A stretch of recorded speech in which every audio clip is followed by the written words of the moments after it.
Question 7. Farida carried out a physical activity during her leisure time. Then Farida calculated her estimated heartbeat rate using this function. So x is her age. So if she puts in her age into the x, she can find her estimated heartbeat. So if she's 16, you put 16 inside here, you can find out your heartbeat, your estimated heartbeat rate lah.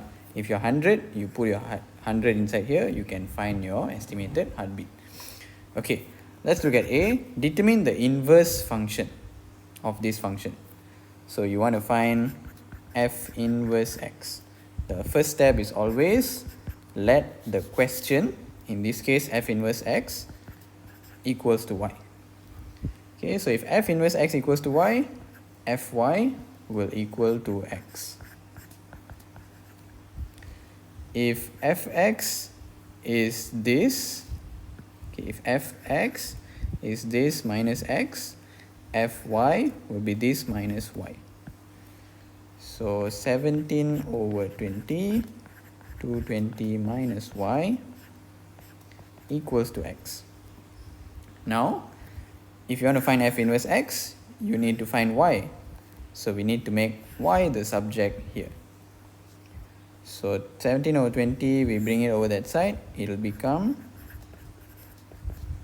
20 over 17x.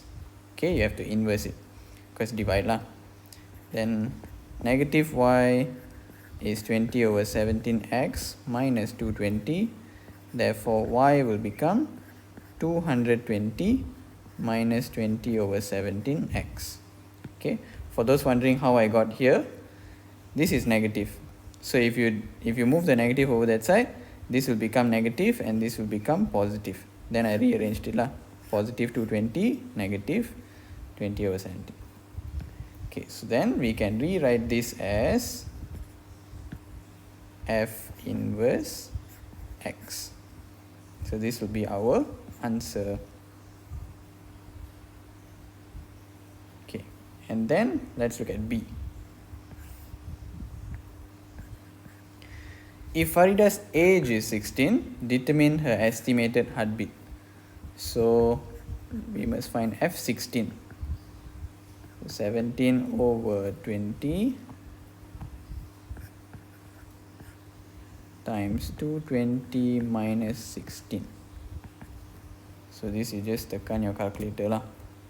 7, oops.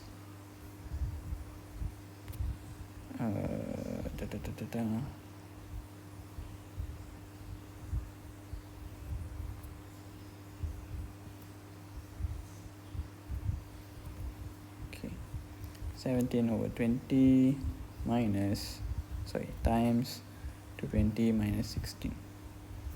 173.4. Okay, this is her estimated heartbeat. That's it. Okay, so if you want to use a function, you must understand what this function relates to. So this is a relationship between the heartbeat and the age. That's it.